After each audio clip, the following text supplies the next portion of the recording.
Hello, everyone, and welcome back to another chapter of Experiencer Interviews. And today we've got another amazing story coming to us from across the pond. We have Michael Kameron on board today. Michael is a new British author whose book is called High Strangeness, A Lifetime of Alien and Paranormal Encounters, published by Flying Disc Press. Michael was born in London in a strict Irish Roman Catholic family and had been born prematurely. The focus of his book takes the reader on a detailed journey through his childhood and early teenage years. The narrative of his book focuses primarily within his childhood home and the immediate environment surrounding his home. From this location, Michael would come face to face with high strangeness from beyond the grave and outside of this world. So, Michael, thank you so much for coming on. Thank you for having me on. It's a pleasure. I've been looking forward to this. Now, growing up in a strict Catholic family, now how did your parents cope with your experiences? Well, surprisingly well, actually, which was unusual because it was a really strict, my parents were really strict, and I grew up in around priests and nuns, and went to Roman Catholic schools. Junior and higher schools, both were very strict. A lot of my time during those times in the 1970s was basically, I was either at home doing things which surrounded the church, in the school doing the same things, and at the church, which was just up the road. And we had a presbytery for priests and the convent for nuns. So a lot of my time was, as a child, was based around the Roman Catholic Church. Anything alienish would be considered like a demon? I wouldn't say so. No, I mean, there's a lot of people now that are coming into the community that do have this understanding, but they're two different things. They're more or less aware of each other, but they have different bloodlines, and also agendas. But from my own experiences and what I know, that's my own stuff. Okay. Other people have their own understanding of things, so not to rubbish their understanding of it. Maybe that's just what their own experiences. So your parents were, when you had an experience, you went to see them for comfort, for guidance? I guess so. I mean, being a child and having something like this, and it was a lot of the time scary. So yeah, I would often run, more or less to my mum more than my dad. Yeah. Maybe because she was in the house at the time or in the immediate environment. Um, there were times that I went with my brother to to both the parents. Um, but again, I mean, at the time you don't think of it, but looking back now as an adult and seeing how they responded, it wasn't that surprised. How so? Like they've maybe had encounters similar, but just didn't talk about it. Okay, I see. Yeah. It's quite casual. When I had my own stuff happening, I had my mom, so my mom became my go-to person. So uh, now Mm, growing up, I thought this like that everybody had these experiences. So that's one of the reasons why I never sure. chose to open up. And Yeah, also my sure. mom said to shut up, basically. Well, let's get into your experiences then. When did everything start off for you? Well, as I mentioned in my book, I grew up in a house that would be considered haunted. It had poltergeist activity. This is when I was a baby. And so, my parents later on did, open up every now and again. They would say something off the cuff about, events that happened, or my brothers would tell me things that happened in the house. But the funny thing is, it seemed to only have happened when I was returned from the hospital. I was born premature, was in hospital a long time. When I come home or back to what would be my home, my childhood home, these experiences started up. So, and another unusual thing is that my dad used to have severe, at one time epilepsy. And as soon he was sort of, he used to kid, as soon as I was born, and it vanished completely. And the doctors were baffled. And he used to have a lot of treatments, and just suddenly, could be just a coincidence, But um, and but the thing is, yeah, the house, it had the cold spots, which are normally associated with hauntings you know, in specific areas of the house. There was often objects that would move around and then suddenly reappear in other areas of the house.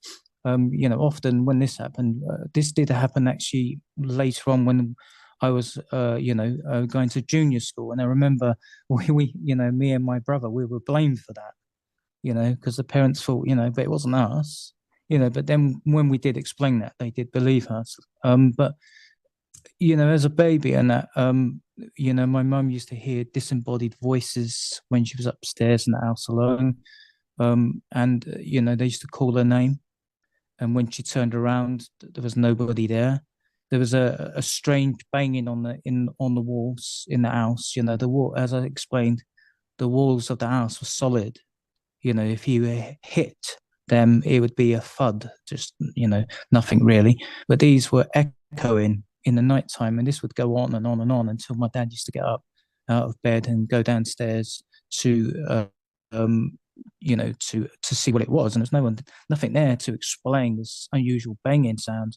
And they used to like keep him awake at night, and he used to get up early for work. And other times, what they did explain to me, which was, strange really, was that when I was a baby in the cot, they did see balls of light flying over my cot.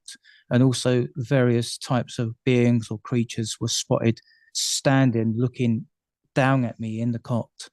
And, sometimes they caught a glimpse of these and they would look at each other basically, and this creature would vanish. So this was witnessed by my mum and dad, but also two of my older brothers. Were they Because I able have to figure out what was beside you?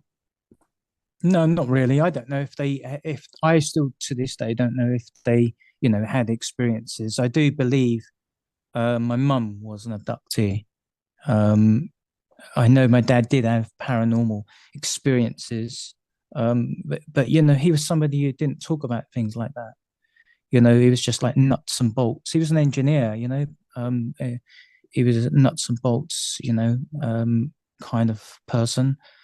And also because of the environment we were in, the community we were in, close knit Irish community, church community. So it's not something I would say it would sort of go against each other, really. Hmm. So they wanted to keep it private. Did, So yeah, so we had these experiences would be happening quite a lot, and it was only then after it started to get more sinister. My brother, one of my older brothers, he was pushed down the stairs by an unseen force. He wasn't hurt, but obviously shocked. He felt something push him physically. And my other brother, at one time when he was sleeping in one of the rooms, there was a large oak wardrobe, a really heavy type, pushed over on top of him. Again, wasn't injured, but didn't like the experience, obviously. So it's only then that they called in a Roman Catholic priest to bless the house, and then it quietened down then. So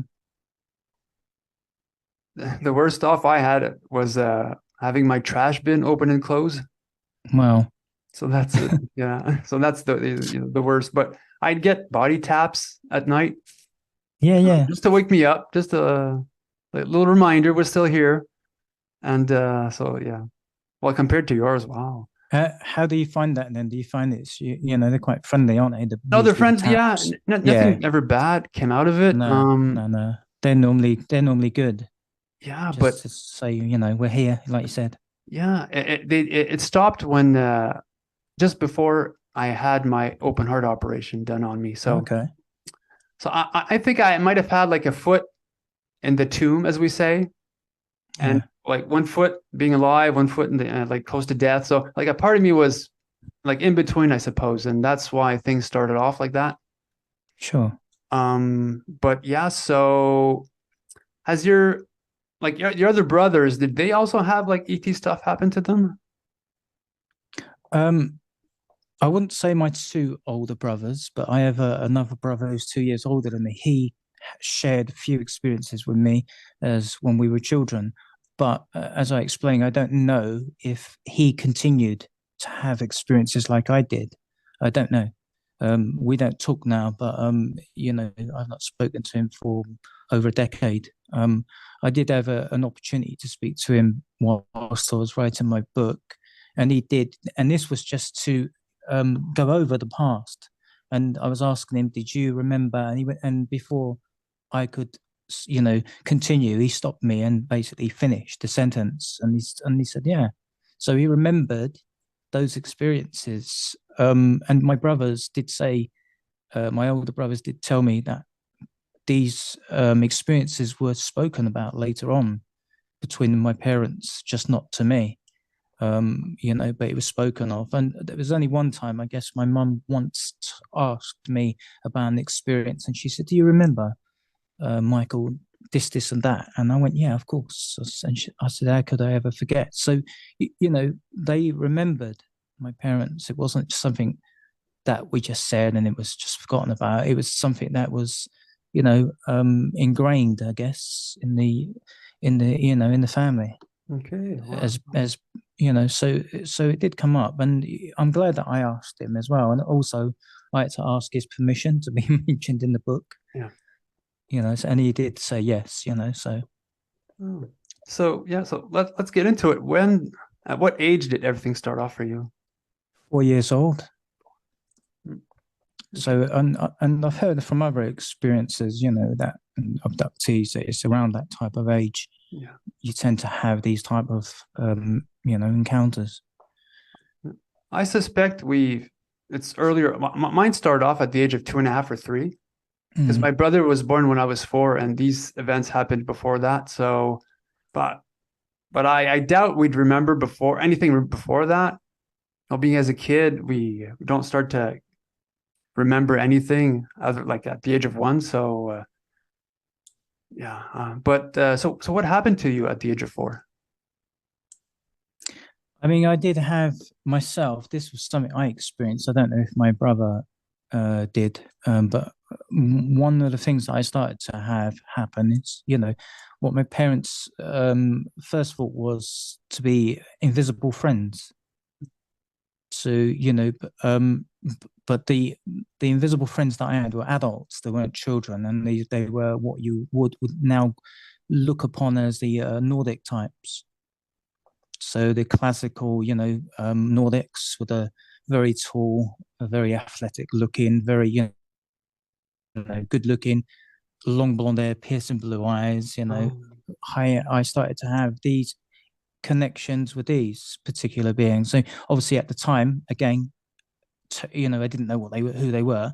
Just they were there, like you said, Mr. Gray. You just, it was just like something that happens. And so I remember one time, as I explained in my book, I was in my bedroom, the door was closed, and there was always normally a male and a female together. The male seemed to be the one who was, more in charge, more had more of an authority, I guess. Um, and I remember we used to, interact, used to talk, sometimes used to play games like Follow the Leader. I remember in particular, this interconnection with that type of game was with the female, I remember. Um, and I remember they used to talk to me, and again, they didn't use vocals, like we do. It was, for the mind, normally looking into their eyes, there would be some sort of contact between us in the mind, but again, the terminology, it was just there, and this is how we communicated. But as I explained in the book, I don't remember what was said.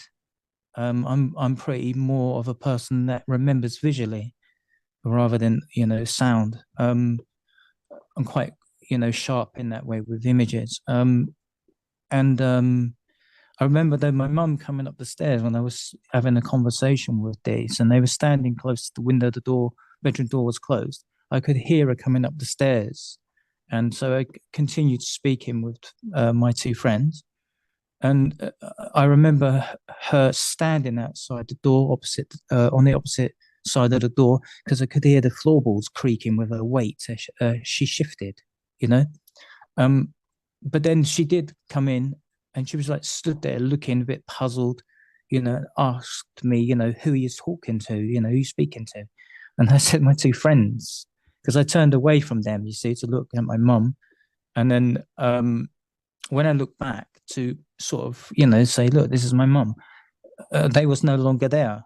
And there's no, I didn't know where they went. And I was quite, puzzled, bewildered where have my friends gone, Um, and then my mum just, she come over to me and kneeled down beside me and just said, I'm sure they'll be back, and with that, she got up and left me to it, but they never returned on that particular day. But I did think, much later on, they, it would be, she thought they were, just invisible children coming to see me. But I had quite a few encounters with these particular beings. Sometimes different males would come to see me. But this one in particular, this male who I said is the authority figure, there was another time I remember I was downstairs playing with my Matchbox toy cars. Do you remember those Yeah, yeah, little toy cars? Yeah. yeah. My dad used to buy them for me and my brother at the market up the road from us. And I was playing with them. My mum was in the kitchen. She was preparing some food. And then whilst I was playing with these, I remember I had this strong impression in my head to go upstairs. I must go upstairs. It was really strong, like almost like, a telepathic, I guess, communication of some sort. At first, I ignored it because I was playing with my cards. And then exactly, Yeah. and then, got better things to do here. And so, but then I went up. I did eventually go up the stairs and went up into the room, and I felt that I must stay in the room until somebody comes to see me. So I stayed in the room, and it wasn't long before this particular male appeared. Just appeared. Um, and he walked towards me, and and with these particular beings, as they were a lot taller than the adults around me. So and obviously, if they were quite, as I said, athletic physiques. Their uniforms that they wore, they always wore the same uniforms. They were always a blue type color and very almost fitting, almost like a new but made to fit for that particular body. So very if you were to see them, they also would be easily able to blend in, I guess, with us. Mhm. Um, but they this particular male, he walked over to me and he looked down, and I looked up at him and he smiled at me. And it was then that he started to communicate with me, something in my mind. But as I explained in the book, it didn't feel like, not at the time I didn't think this, but looking back, it didn't feel like he was talking to me. It felt like he was talking to somebody, another part of me that knew him. So I think I was giving him information. I had some information that he needed from me, but not me. It's almost like an altar, if you will, another aspect of us, of myself. Um, and at the same time, whilst this was happening, the room around me vanished. So I entered into an altered state of consciousness where I was basically just in a what would be, I guess, a cocoon bubble with him. And so the room around me, it's like what the investigative researcher Jenny Randalls, who used to be the director at one time of Bufora, she coined the phrase "the Oz factor," taken from the Wizard of Oz, where people suddenly, the environment, everything vanishes, and suddenly you're in this own, you're in your own world Mhm. between whoever it is you're interconnecting with.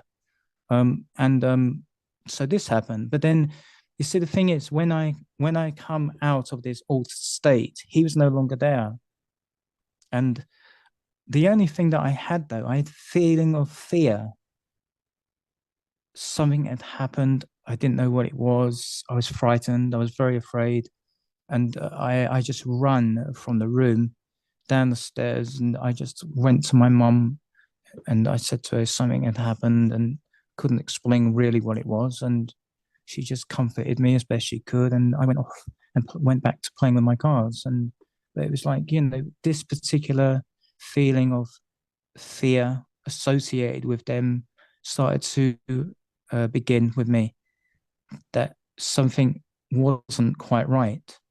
You know, I mean, to this day, I don't know. I mean, when people ask, what do I feel about that? I think there's a 50-50 with these particular beings that, did they come in a good way to me in the beginning, or were they there to prepare me for what was to come?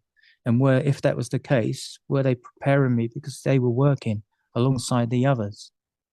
I mean, someone who I met in the UFO community, they described they had experiences with the Nordic types. They described them as groomers for children, to groom the child Mm. ready for the next phase of, what's going to occur.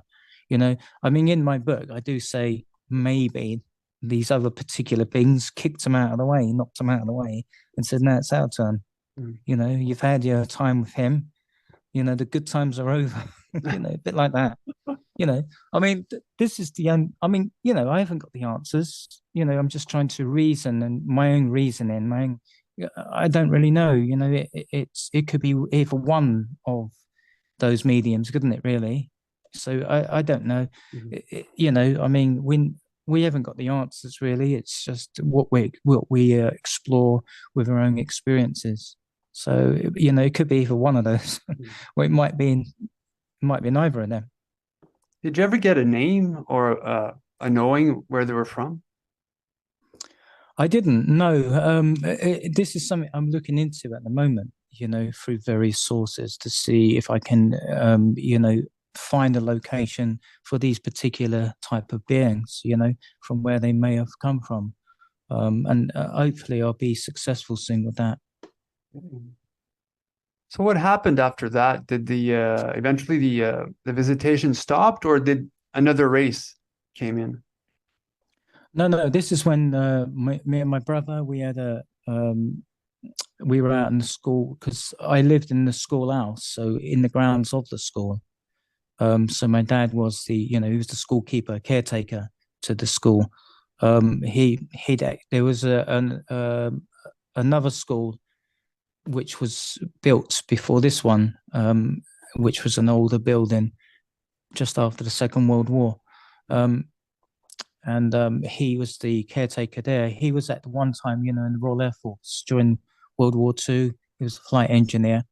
Um, he actually trained in Hereford, which was the headquarters for the British Special Forces.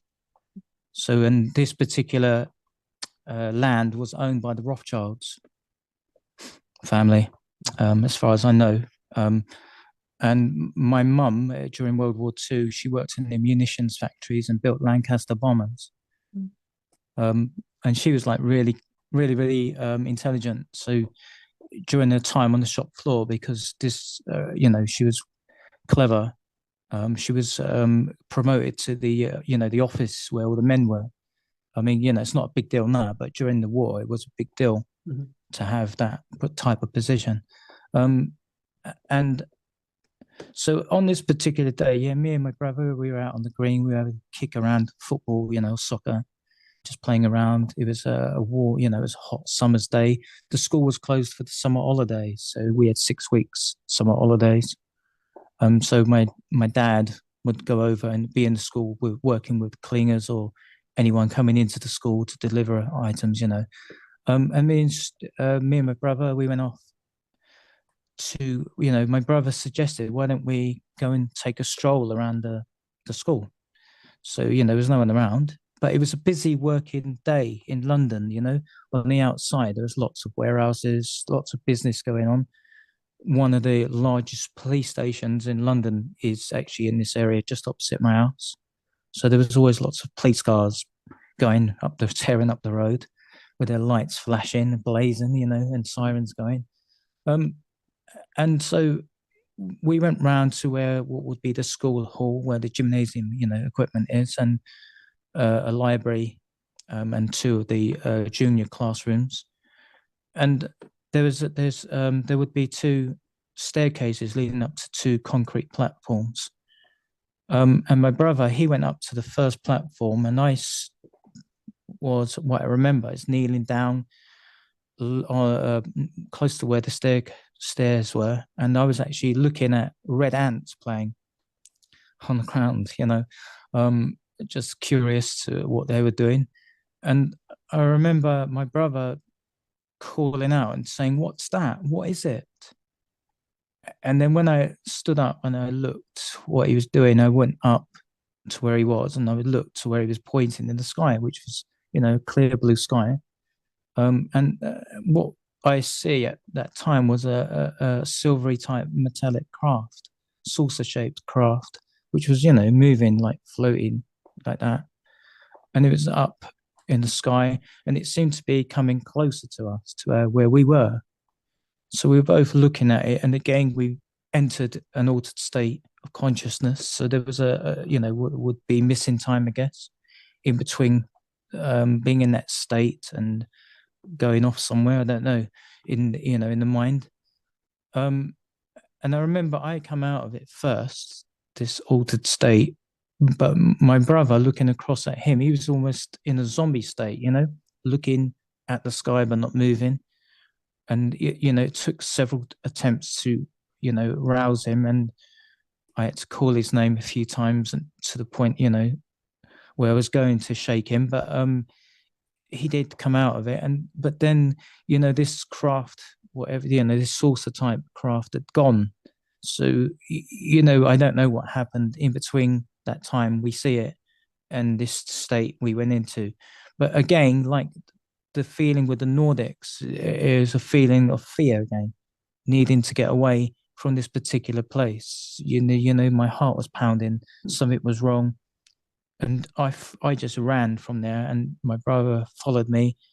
But I remember when we were running back to the house, we were looking up at the sky to see if we could see this particular craft. We couldn't see it, but then remember we ran up the stairs for the gate that led into what would be the kitchen, and we pushed open the door quite hard and both ran in. My mum and dad were sat at the table having something to eat.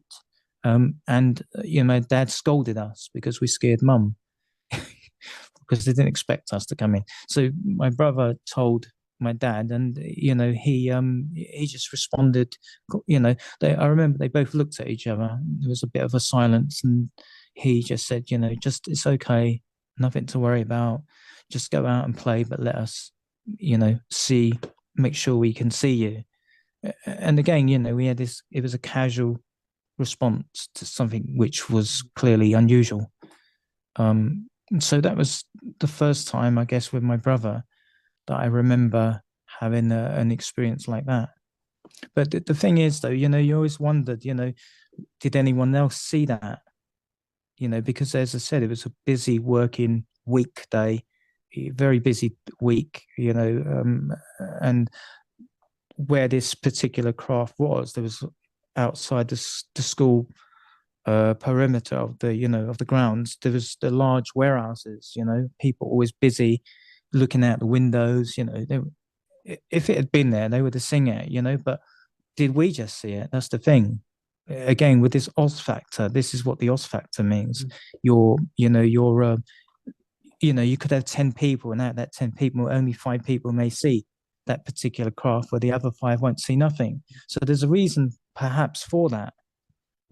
Are they meant to see that, or is there something in a makeup, in a genetic makeup, that allows us to see it?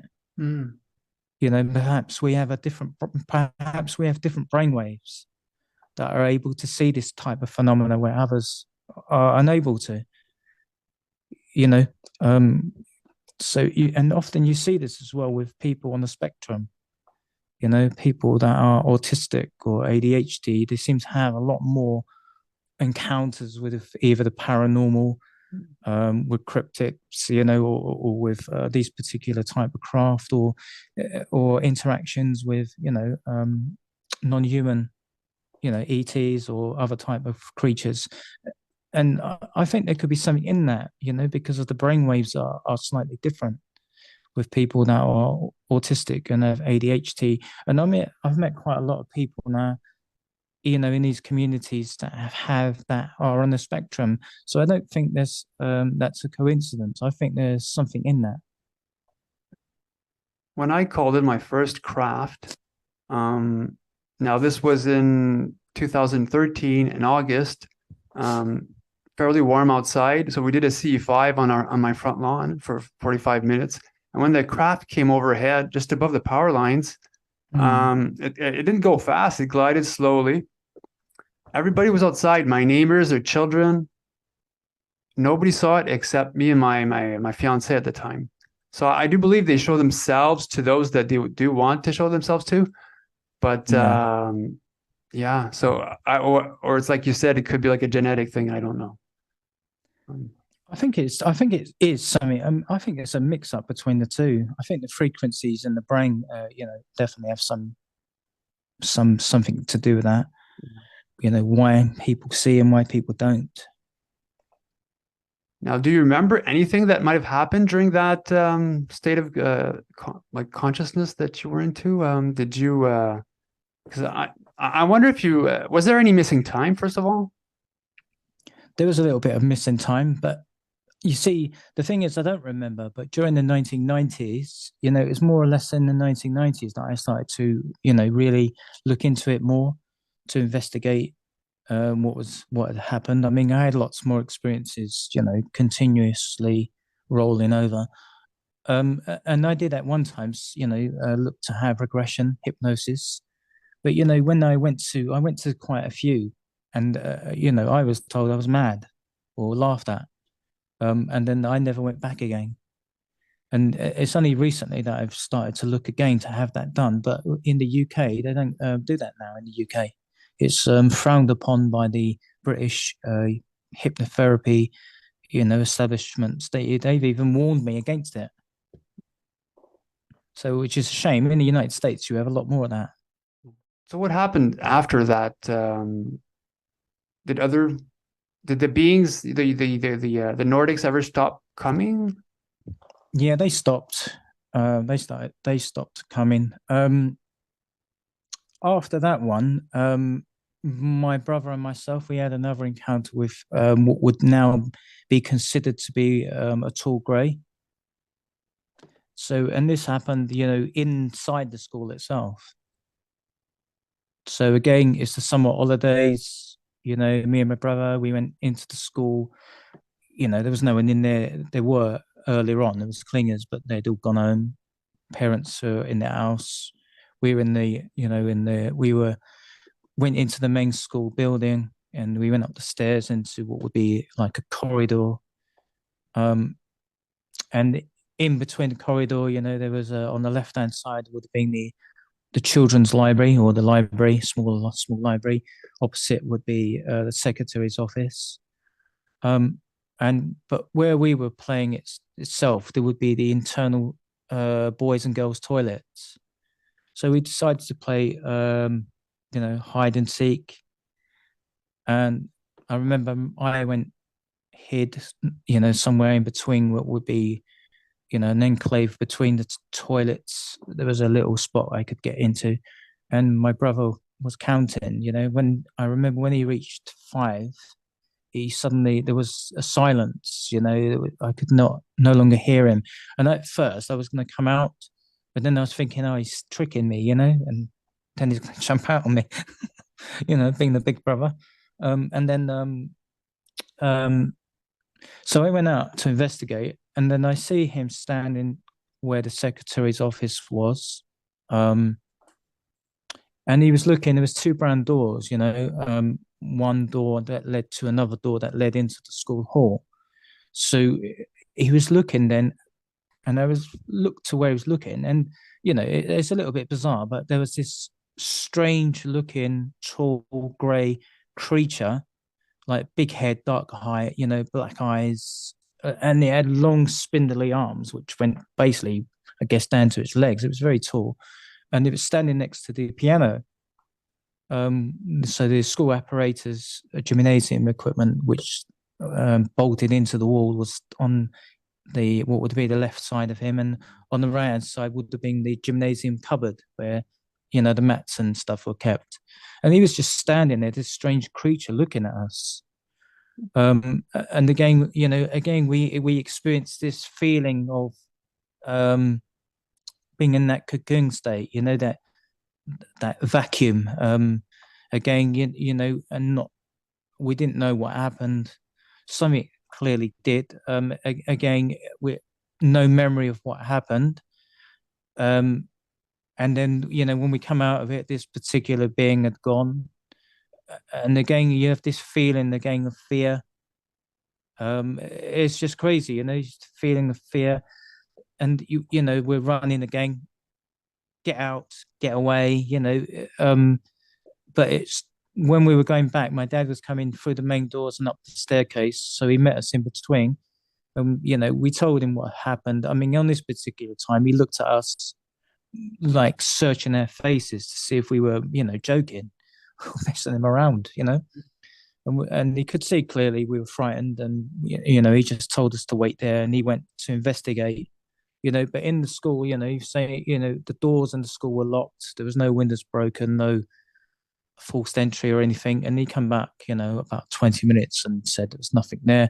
But obviously he was looking for a human intruder, I guess, so whatever it was wasn't there. I mean, but again, during the 1970s, there was growing up in London, especially in this type of community, that we wasn't, there was nothing that could influence those type of what we were seeing. The sci-fi. There was, we didn't have access much to the TV, and in them times there was only three channels. And as I explained, most of the time the children were the remote controls. We had to sit there and turn over the telly for the parents. you know, and Yeah. and as someone pointed out to me, if there was some sort of influence going on, why wasn't Jesus appearing? Or the Virgin Mary, because we were strict Catholics, Mhm. more than anything, it would be them appearing to me, or to my brother. And we didn't have that. We had these we had these strange looking creatures that we'd never seen anything like before in our lives, because there's no like media, there's no internet. So that's a good point that someone made, really. The only sci-fi that I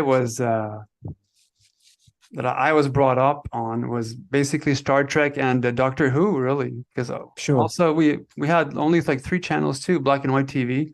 Yeah, yeah. So how could we have known what we were looking at, really? So yeah, so not being into, well, now there's a lot more information out there. So I guess kids are brought up knowing what a gray looks like. My brother's Yeah. kids, when he came to visit my new house, we have little gray figurines and mantids downstairs, and he pointed at those, and he knew that they were ETs. But tell, I tell think that's I think that's deliberate, though. I think that's to do with social engineering, yeah, which is basically placing these particular ET types, into the social environment for people to become aware of them and maybe become familiar with them, for something maybe later on. So it's in their consciousness. They're not going to be as scared as much as if they're not familiar with them. so I So wonder if part of the fear that you had was actually more like related to the unknown than something that might have been done to you. yeah, I did. I did bring that up. That's a good point. I did bring that up in the book because I think it's something you have to look at as well. You have to look at all different types of avenues. You can't just say it's because it's this. I think you need to look at it also. It could be because of the human element, because it's something you're not used to, you're seeing. So, and it could be that as well. I'm quite open to to put that down on the put that out there, because I think you need to explore all the avenues as well. You can't just pinpoint it on one. You need to explore the whole aspect of it. But but going forward, my experiences with the Greys become more insidious, torturous, and of this nature. So the Greys, from what I've learned, they're not a good race. There are people, contactees, that do claim that they are, but we know, the Greys did make secret pacts with the United States government. After the Second World War, I think a lot of people, have come to the conclude, have seen these type of acts, that were made for the abduction of particular people. And from what I see from other abductees, their experiences with these particular Greys are not good. Yeah. You're as an adult. Last year I was diagnosed with complex PTSD. Mm. So that it comes from decades of abuse, and as I explained, it comes from the trauma of what I encountered during my early childhood and teenage years. So it unfolds more as an adult in your life, and it has a deep impact in your life that it goes on and on and on, and it does cause a lot of problems. And this is because of the Greys. So there are it's not just the Greys. I have experiences as well with the paranormal, the shadow people and demonic type energies and so forth, the military, and but with these particular, I mean, there are other types of Greys out there, and it's possible that these particular other types of Greys are not involved in the abduction phenomena. But the Greys that I've had and many other, abductees I've had are very much involved in the abduction program, as I like to call it. I don't believe they run it, but they run it for somebody else. But in my encounters with them, they don't have any emotion. They don't care what they're doing. And so when I hear contactees trying to say that they are benevolent and that they're good and here, I think it's poppycock Well, from my like own. And 90% of those that I've interviewed said that their contact was good. So I'm glad you came on just to balance it, that because I know there's like like one or two factions of Greys that do abductions. So yeah. But the thing is with that, I spoke to another podcaster that I had an interview with, and I had to correct him on the fact that he was explaining to me that a lot of his guests who had these experiences with the Greys were good. Mm-hmm. They were abductees. I had to explain to them, they're not abduction. They are not abductees, are they? Then they're not being abducted. No. If you look in what abduction means, Mm-hmm. it's the same as kidnapping. If someone's taken your child, breaking into your house, putting you to sleep, tying you up in human terms, and then taking one of your children forcefully from their bed, taking them out of the house, and then slinging them into the back of a van and taking them somewhere, God knows where. What's your first thought? You want to get untied. You're going to ring the police. Well, unfortunately, these are creatures, that the police can't touch. But it's the same. It's the same thing. If you're talking abduction is not a good thing, is it? They're taking you by force. They're taking you against your will. I've not given them my consent to do this, and neither have these other people. And remember, this happened to me as a child. So imagine as an adult, you're getting abducted. So it's like giving power to an abuser. So a child comes to you and explains, "Listen, I'm being abused by somebody in the community, maybe a priest." You then tell the child, "Well, that don't happen. This is a good person." And well, it's the same. If a child is coming to you and explaining that they're having these particular encounters with these strange-looking creatures, maybe you should listen. But contactees are different to abduction, to people that are abductees. There are people that they could be having these interactions, and they could be very nice and very benevolent, and they should be nice. They should be benevolent, and they should be they should come up to you and speak to you, in a good fashion, not take you out of your bed, out of your car, and force you, to be operated on, or God knows what else. Because then that's insidious and it's deceptive, and it's very underlining to what would be, something that's not good. So Mhm. that's what I would say about that.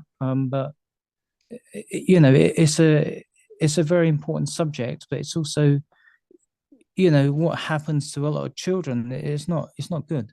Michael, when Go on. did the your experience regarding a stretcher happen?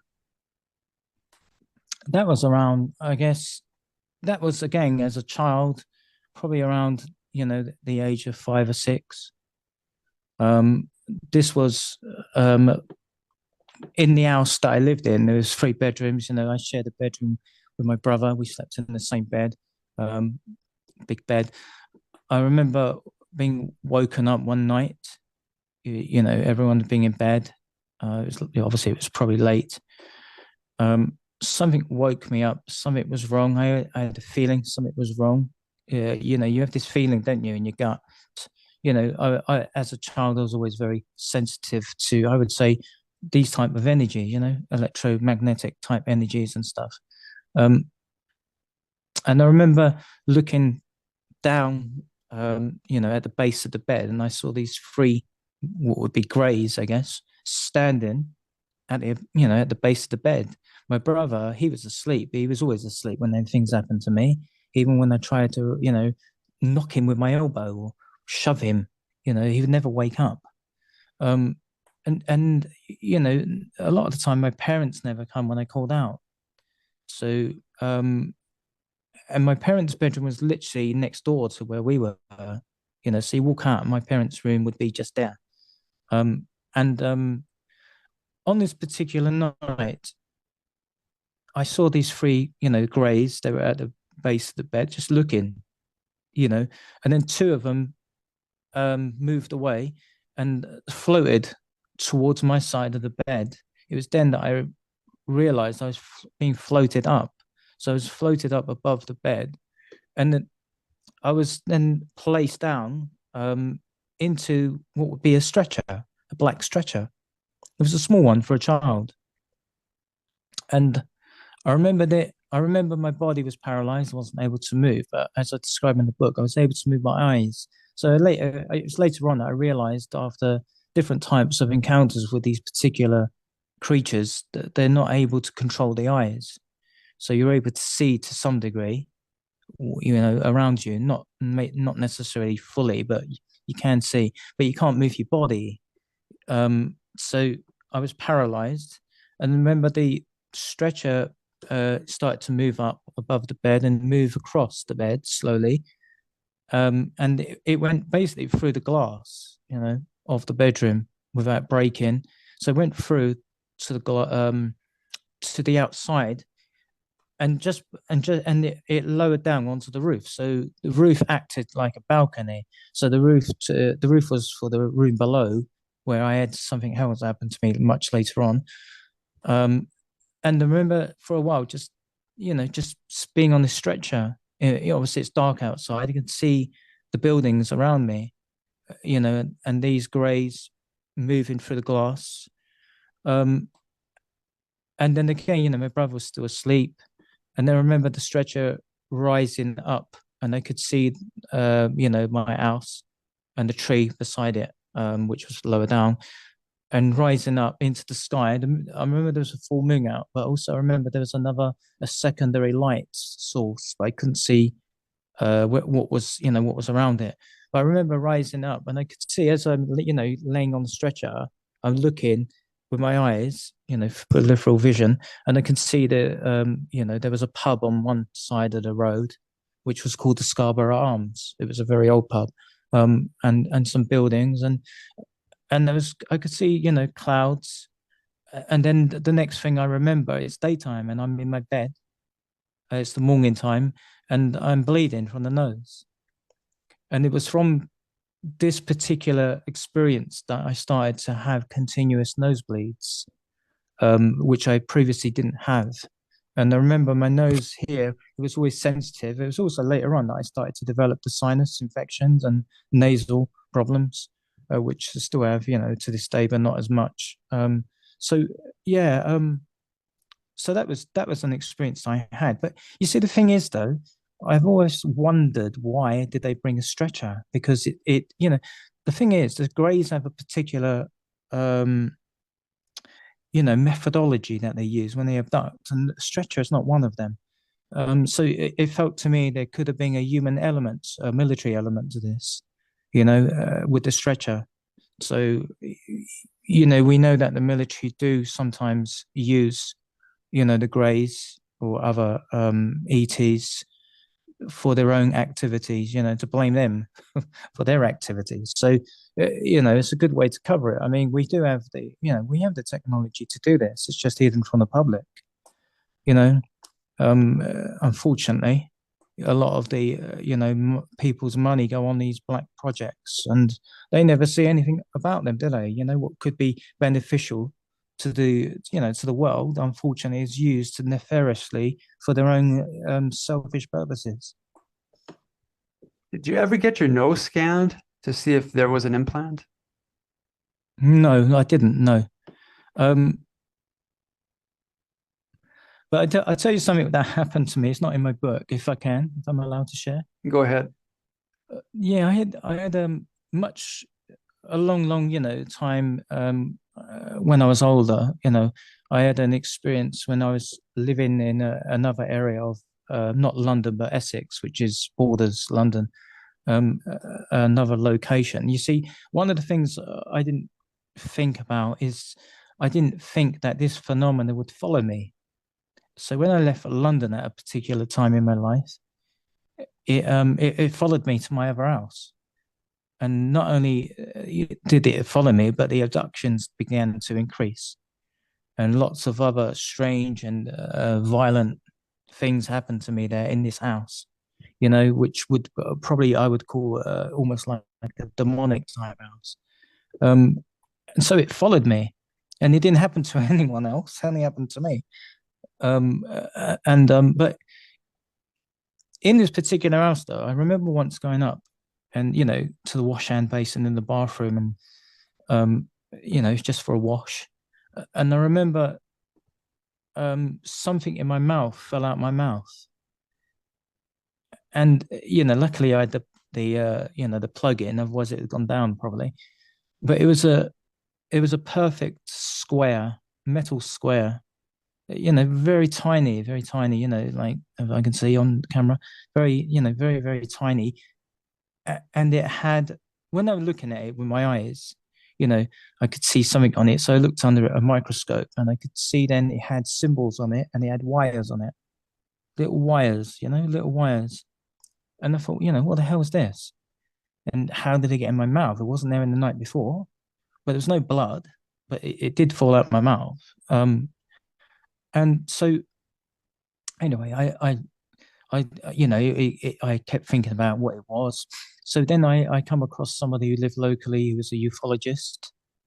He had an off. He worked from home. He had his office upstairs in his house. He was quite well known. I think he's passed now. I did try to contact him again when I was writing my book. I think he's passed. And I called him up and I said, look, I've had this strange object fall out my mouth. Can you have a look at it? And I explained briefly what I could see, and then I went to his house, and I spoke to him briefly about I've in these abduction type experiences, and just a little bit, and then I took the object out, and he had to look at it under a bigger microscope, and he could see symbols on it, and he says, "Yeah, you're absolutely right. There's little wires coming out of it." He says, "It's really bizarre." And he said to me, I have a friend in the Ministry of Defense, who's in the military. If it's okay, I was a bit naive then. Um, I think you know where this is going. I was a little bit naive then. I wouldn't do it now. But he handed it over to this particular person, and he said to me, give it a few weeks or a month or so, and I'll get back in touch with you when I hear from him. So anyway, the time was going by, and I didn't hear anything, and then I contacted him, and he said to me that this particular person had been moved from the MOD. He was in the, he worked in the MOD, but he was in the military. He was uniform, you know. But so I'm not sure in what capacity he worked in the Ministry of Defence. Maybe he worked, you know, he didn't work there per se, but he moved through this building in some capacity in his work. And anyway, he was moved, and the object had vanished with him. Um, so I mean, this particular researcher as well, he had his house burgled numerous times, and when the police come to his property, they find at the time listening devices in his phone and in other areas. And he told me that he was watched quite a lot by um, British intelligence because of his because of his research. He himself, I know that he had one time a sighting outside of his house of a black triangular object, which I think during them times they were known as TR3Bs, the black triangles used supposedly with the secret space program during them times. So he had a sighting of one of those. So I don't know if it was linked, but this is something I had that could possibly be an implant of some sort of degree. I mean, I've got burns on my body from experiences that I've had. So, and I do get a lot of them come up, and there's no reason why they should be there. Go sleep, wake up, there's a burn on your leg, you know. So I do have stuff like that happen. Any puncture wounds? Yeah, I got puncture as well on me, and I get, but the thing is that, I have a lot of my abductions are being from outside of the body. A lot of abductions, they don't take place in the physical, they take place outside of the body. We know that the Greys, and the military, they have particular technology that forces the astral body from the physical body. And sometimes what you find is, from my own experiences anyway, is that sometimes when I've always been somebody who's easily able to move outside my consciousness, outside of the body. So I'm able to move my consciousness out, astrally. And sometimes it's not always conscious. Sometimes it's not always, sometimes I might be traveling outside the body, sometimes in my immediate environment, sometimes interdimensionally, there are some areas you can't go to outside of the body. They're just off limits for various reasons. But you can travel to quite a lot of places. You can travel to the astral planes, the fourth dimension. You can travel interdimensionally. Distance is no problem. There's no passports. There's no borders. There's no issues to where you go. You could, if you think about it, you'll be there, literally. But I think sometimes what I found as an adult as well, when I've left my body, sometimes these particular beings are waiting for me. So when I'm leaving the body's still in the bed, I'm outside, they're already there waiting for me to come outside of my body. So then an abduction will take place. But you have this a lot as well with the military. So I'm a Milab, so a military abductee. So you often find this with the military. I'm in the United Kingdom, but a lot of the military I interact with are American. I have had encounters as a child at 4 years old with the MIBs after the sighting of the encounter with the tall white grey in the school, So I had an encounter myself with one, what would be man in black, I guess, in the house when I was alone. But I did have other encounters with the MIBs, but a lot of my interactions, again, with these were outside of the body. I've had, peculiar ones with Oriental-looking ones, and as far as I'm aware, I do have some sort of connection with Oriental type ETs, and so that's something I'm researching at the moment. So I've had strange things with them in the past. I've got a lot of experiences, with out of body encounters with, and a lot of, again, as a Milab, a lot of my experiences are working as a spy for the military. It's like like what would be a remote viewer outside Mhm. of the body to, to look at various places and then, I guess, report back. But these projects and programs, again, like the abduction programs or, you know, special access programs, they are, they're forced programs. I've not agreed to these. They're the ones you're put into as children, and then progressively, as you go develop as a teenager, young adult, and adult, mature adult, it goes on and on and on. Once you're on these programs, it's very difficult to get off of them. And I think you'll find they're not nothing new. As I explained, they're not nothing new from what I've discovered. They've been going on for centuries. This is this particular planet, especially the moon. They're trading posts for these particular beings, and unfortunately, humans are at the top of that list for their activities. These abductions have been going on since biblical times. Hmm. It's just now, I guess, through the development of technology, we are more able to become aware of them ourselves. And also with social media, a long time ago, we wasn't able to interact in this way. So in a way, the technology has helped us then to connect with other people like ourselves, not just to share, but also to learn about different aspects of this type of phenomenon, what's going on, and so that's a good thing in a way.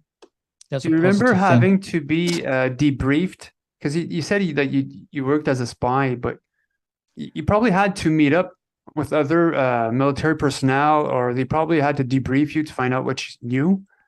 Like, do you have any like souvenirs or memories of that? This is what I'm saying though. With this, see, I think this was happening to me when I had my encounter with that Nordic. Remember, I said to you,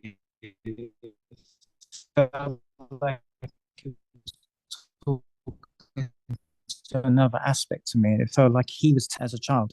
I was given spying as a child in certain places and doing this. I feel like the MyLab stuff was happening to me much earlier on, but I just didn't realize it. There are a few experiences I had that I mentioned in my book that clearly shows a military involvement in my encounters. I do have a lot of experiences again in Central America and places like that, which are outside of the body. And you have experiences which are virtual kill rooms where you're training in these particular virtual type environments, which are again associated with the MILAB, with the military abductions. It sounds quite bizarre, but when we talk about, we're in the UAP or UFO communities now, we're bordering the gap between, it's not a nuts and bolts phenomena. It is very multidimensional. It is very much connected with our consciousness, higher mind. It's all connected. At one time we separated it all, didn't we? The phenomena, it was one and it was this and it was that. But now we can see it's not like that. It's all connected. And pretty much everything that we're coming into contact with, whether, it's in the UK, it's in the United States, everywhere, it's all, it has a very much a interdimensional and spiritual connection. It's just that the players involved again is like the chessboard. You got the black and the white, or the dark and the light, and the good and the bad, and it's playing off in some way. Coming to some sort of conclusion somewhere along the lines. Hopefully a good one, eh? Did Yeah. you now you said you were able to come out of body. Did you have to do like a ritual or an exercise to do that? No, no. But obviously we know that meditation is a good way of doing this. That's an excellent way of doing it. And if it doesn't work, you're going to benefit in some way from it, aren't you? Yeah. Gradually, anyone can come out of anyone can do an out of body experience. Normally you involve lucid dreaming, where you become aware that you're dreaming. You can change parts of the dream. So I started to do that, where you're changing things in the dream environment. But then, but everyone leaves their body when they sleep. And when you're having dreams, symbolism, it is It is because you're having encounters outside the body in the fourth dimension in the astral planes. So, but when we return here, it's filtered through into, through the unconscious mind into the conscious mind, and we just remember it as symbols. But when we're more active and traveling outside body, then you can come back with clearer images of what you've been doing. Um, so everyone can do this. And again, like remote viewing, it's not a special gift that, some people have. Everyone can do it to some degree or another. But again, it's practice, isn't it? Mm. The more you practice, the better it is. You've sent me an image regarding a surveillance booth. Yeah, this was the military one that I was telling you about. Okay. Um, I mean, this particular one again, this was around September time when I was a child. It was very cold. I was walking with my dad to a bus stop to catch a bus to go into a part of an area where I thought at the time it might be different now, but I can get to that afterwards.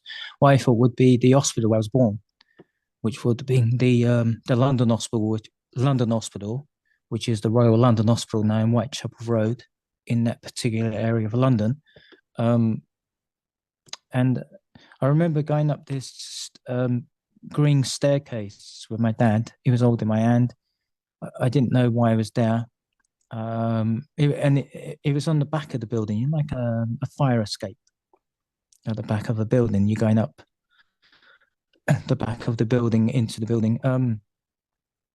I remember I never asked him where or why we were there. You just didn't at that age, especially with my dad. You didn't ask those type of questions. Um, and I remember when we reached the top, the door was opened, and I went into like a little, like a little room, or like a hallway or something like that. And then I remember going through the door. There was another door there, and I went through the door, and I looked behind me, to see where my dad was, and the door was closed behind me and locked. So now I was in this room. I was quite afraid. I didn't know where I was, but when I looked into the room, it looked familiar to me, like I'd been there before, but I just didn't remember. But the room was completely white, and it had one table which was bolted to the floor, and one chair which was similar design, structure, color and stuff, which was bolted to the floor. And I remember just in front of where it would be a protruding type of booth, like a surveillance booth coming out from the ceiling. It's quite large with dark glass. And I remember looking up at it, and again, I was very afraid. I didn't want to be there. I didn't know where my dad was. Why didn't he come in the room?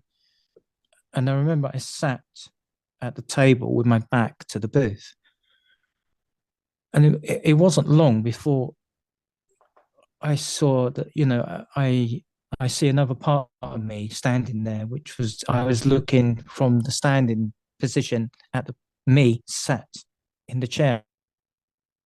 So, I was obviously outside the body. And I remember moving up towards the booth to the glass. I didn't know at the time what it was. Um, and I remember moving through it. And when I moved through it, I could see there was a man on the left looking at some instruments. He was, in a white lab coat, and he was looking at some instruments of some sort. I couldn't see what they were. And in the middle was a lady who was, glasses on, dark room glasses, and she was had a writing pad on the board, on a spring, board. And she was writing something down, and she had a white lab coat on. And then on my right was my dad, seated there with his arms folded, just watching. And then the only thing I remember then is I'm in my bed and it's the night time. So I don't remember going back home or what happened in that room and why I was there. it was much later. I spoke to my one of my eldest brothers, and he said that he seems like I was drugged. Um, but I had something much later on in my life um, that allowed me to see a little bit more into that experience, so to speak. And sometimes like remote viewing, you have commentary. So you're seeing something, an object, and then you have someone, a voice telling you it's this, that, or the other, and it's explaining what you're seeing. So I had something like this, and it was able to explain to me that it was a military facility that I'd been in. Um, and it was on British soil, but it was a US. It was something. It was connected between the British and the Americans, and brought there to be tested. So that was another one that was bizarre, but it was a military. It was a military facility used. I'm not sure for what.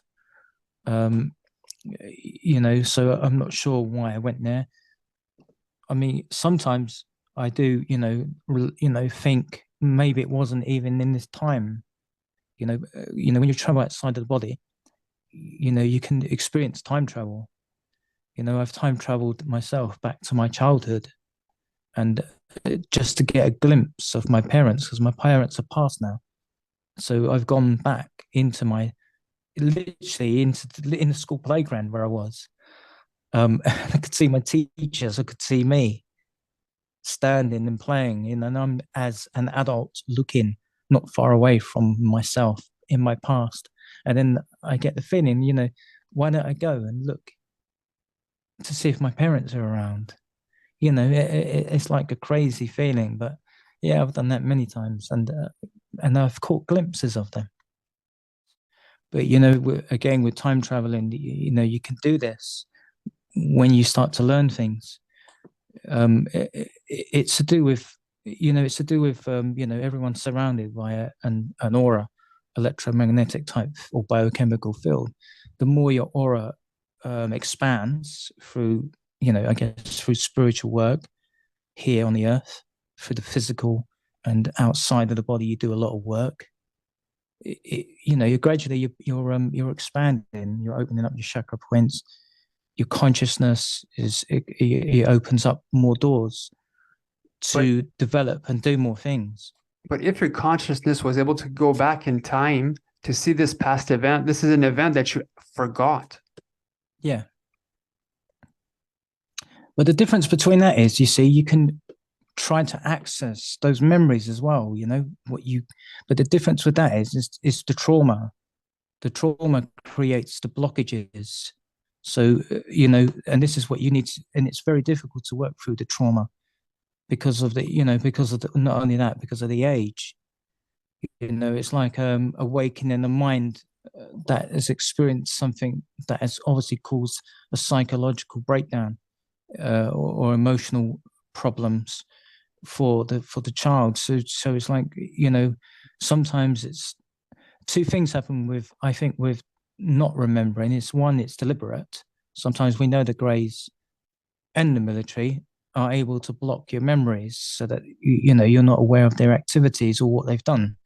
But we also know there's a natural process where the mind automatically protects, the host of the body, the individual, from experiencing this type of whatever it is you experienced, until you're ready to have that unlocked and placed into your conscious mind.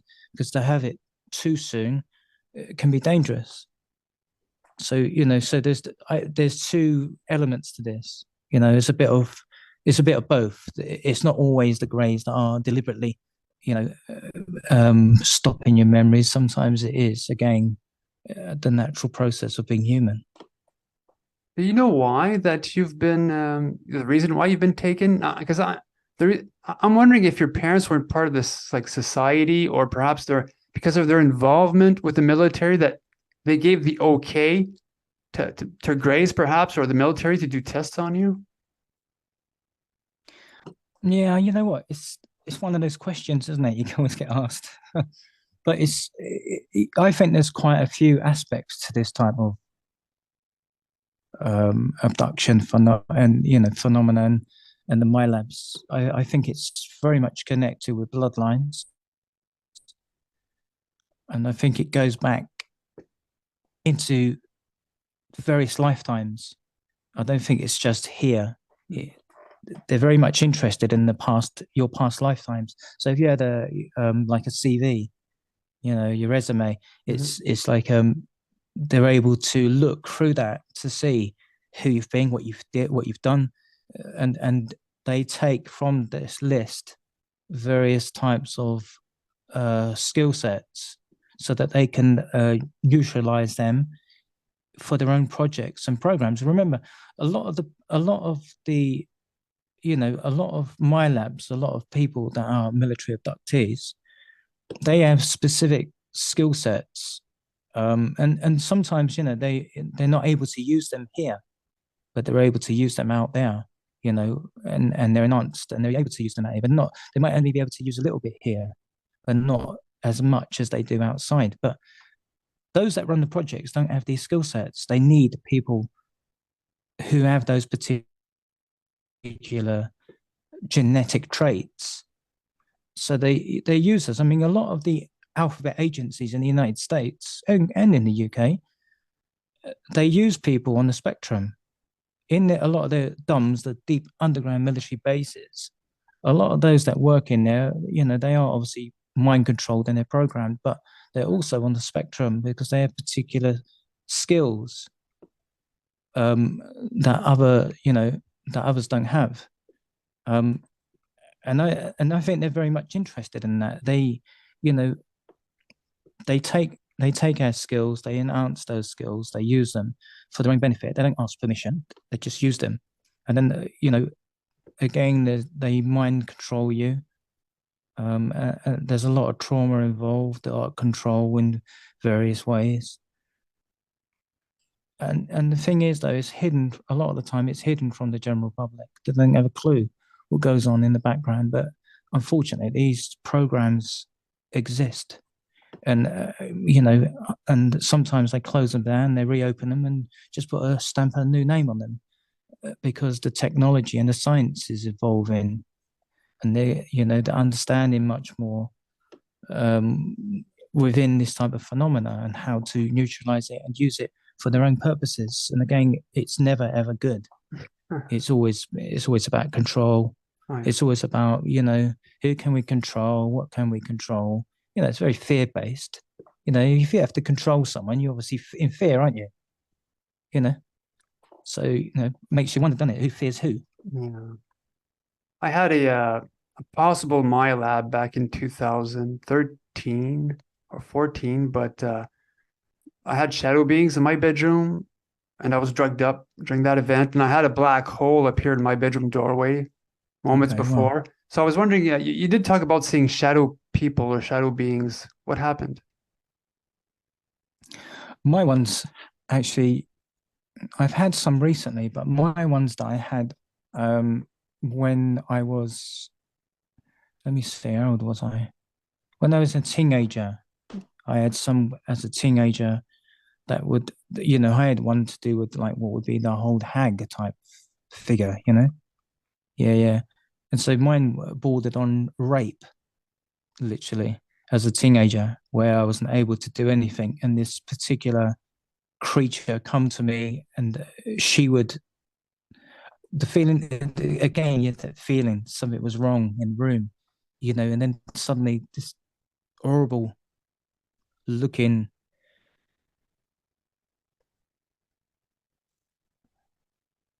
um, creature would appear and you couldn't do nothing about it. And she would come and she would let me know she was there and I couldn't move and I could just see her coming towards me and you could tell that she liked that the fear that you were experiencing and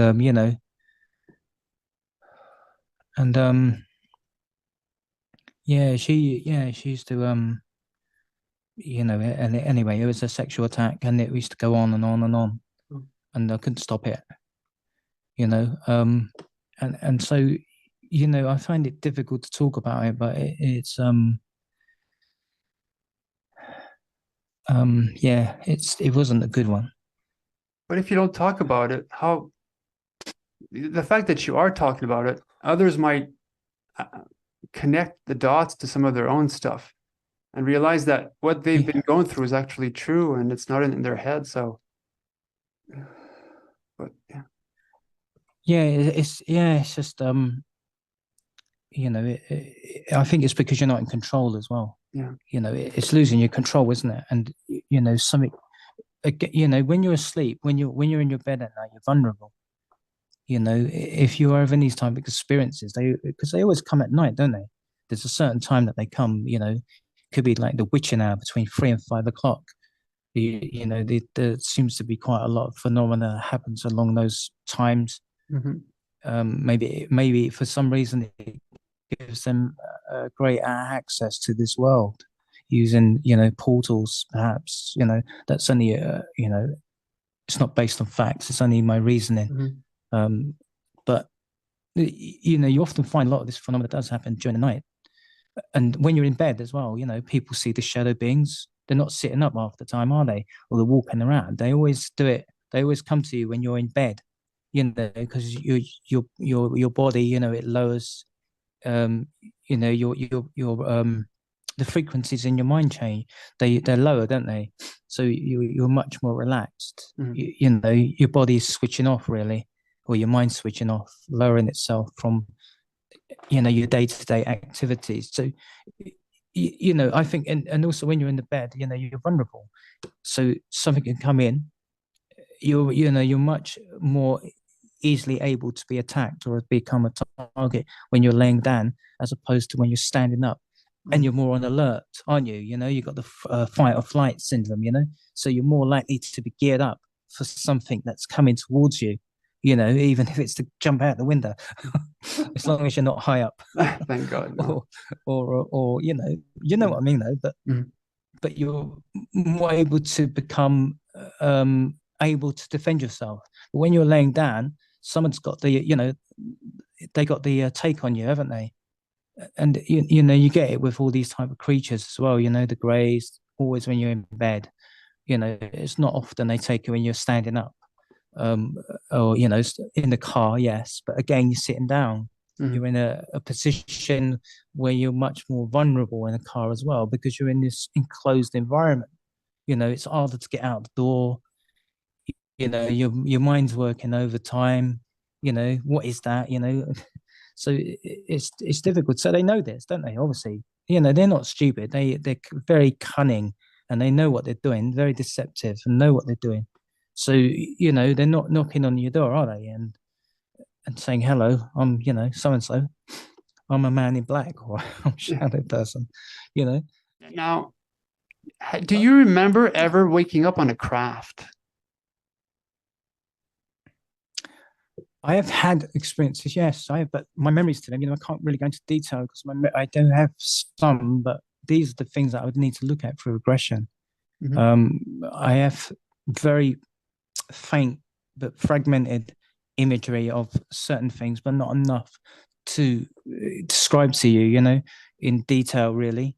But yeah, I have had something, and there are things that, again, in the 1990s, I looked to have regression hypnosis, but unfortunately, it didn't go to plan at the time. So, but I think a lot of the, I think a lot of the stuff that I've had as a child and you know, teenager, for most part, what I've written about in my book is to do with control. And again, I think the worst two things going on here. I was having the abductions, but I think I was having very early on the military side of it involved, but I just didn't realize. I mean, at the moment, I'm writing book two, and book two does talk about the what I believe was training, specific training that I was doing with myself in the area of London where I lived. But as a teenager, around the ages, I would say, of 14, 15, 16, I was doing And also, not only that though, but also much younger, I was doing stuff that was quite bizarre that I didn't need to be doing.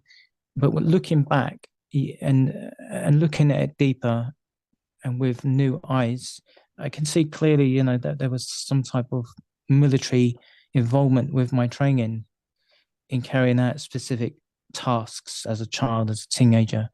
And I think it's to do with training here in specific ways so that you can use it outside. Or some of the things that you're doing outside is rubbing off on you when you come back here. Do you know what I mean? Mm-hmm. It's like if you're learning something outside the body, you may not remember that. So you're coming back into the body, but when your astral body then locks in with the physical again, you then back into the various altered states, the conscious state that clearly is locked into the physical in everyday activities. So do you lose that memory of what you did outside, but in some way it's filtering through, and maybe on an unconscious level, you're reacting it here, but in a different way. So it's working together in some way still. That's what I'm thinking anyway. Again, it's my only articulation of it. I'm trying to understand it. Mm-hmm. But and I did have a lot of this strange things I did as a child that really were quite bizarre and didn't really need to do. I mean, it was almost like you're given a task to complete something at a certain time. Some of it could be quite dangerous, and you could get caught. But what I did was, I could have got caught, but I never did. I completed my tasks, but it, again, as a child, being waking up in the middle of the night and having a task to do seems a little bit odd to me. Yeah, very. And so, and also, training in things like interrogation techniques, how to and undo handcuffs, um, waterboarding, things like that as a teenager, and um, learning how to use knives and stuff, things like that. So they're things I didn't really need to be doing, but the things that I felt I needed to do. I think some of it could be programmed as well. Yeah. Into my mind, and it's just the program is just running. So this would not be to do with the greys. This would be human element. This would be definitely a military element that's placed somewhere in my mind. And again, it's not something I would be using here, but it'd be something I'm using outside in these particular programs or projects run by the military. But not the military that we understand to be the military. Mm-hmm. Those those that are basically working in darker areas. Yeah. Reminds me a bit of the American programs where you're being taken off world and eventually they like for 30 years, 20, 30 years, and then they bring you back and they sort of Yeah, the de-age you. 2020. 2020, yeah. Yeah, it's 2020 back, isn't it? Yeah, they're Yeah. on the Mars missions, wasn't they? Mm. Yeah.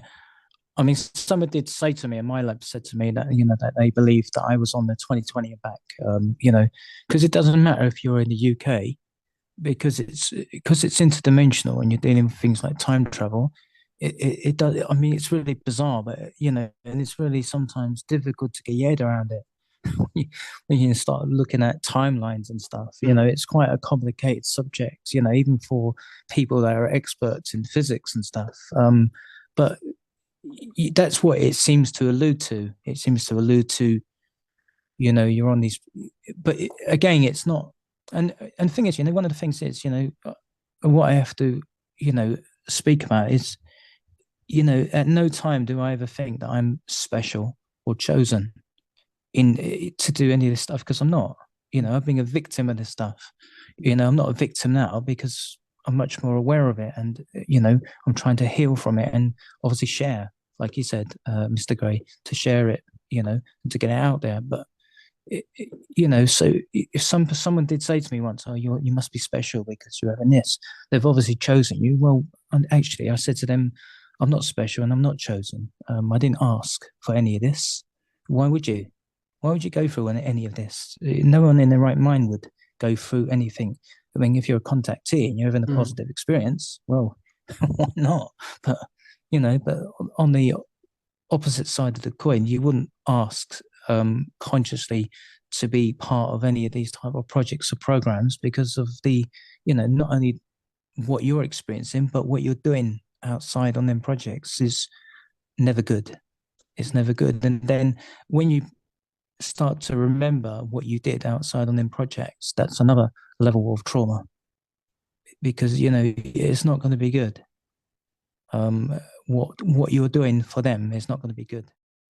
Now, to finish off the interview, do you have like a perhaps another story that you might want to share with everyone, or perhaps a closing statement?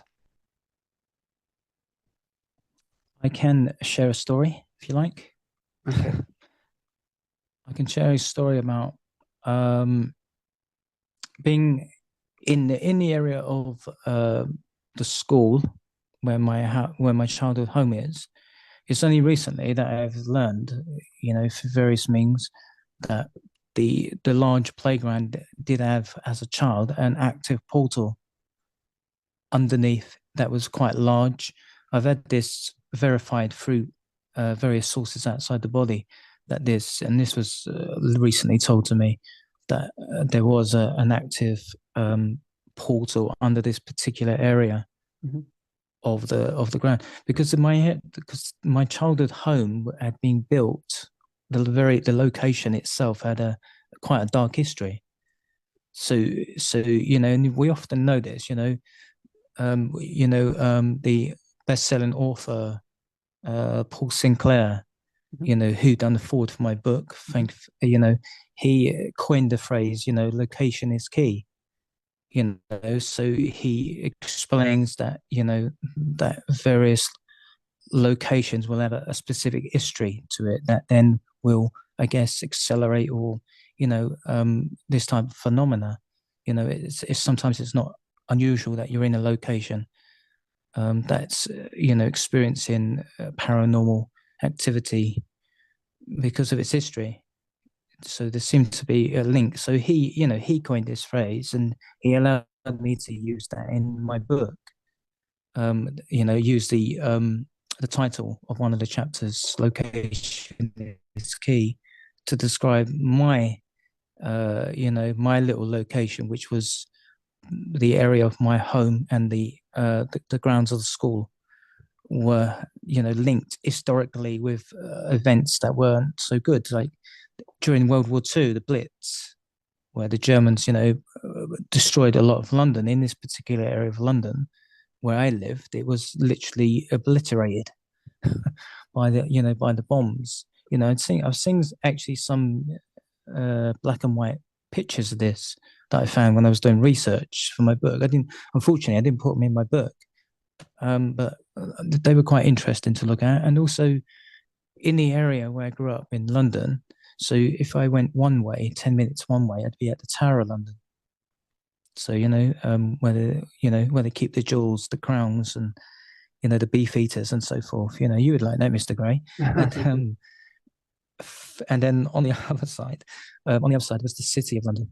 So it was in between both of these, but in the particular area that I was in, it was very there was a lot of Roman structures, that were it had history with Julius Caesar.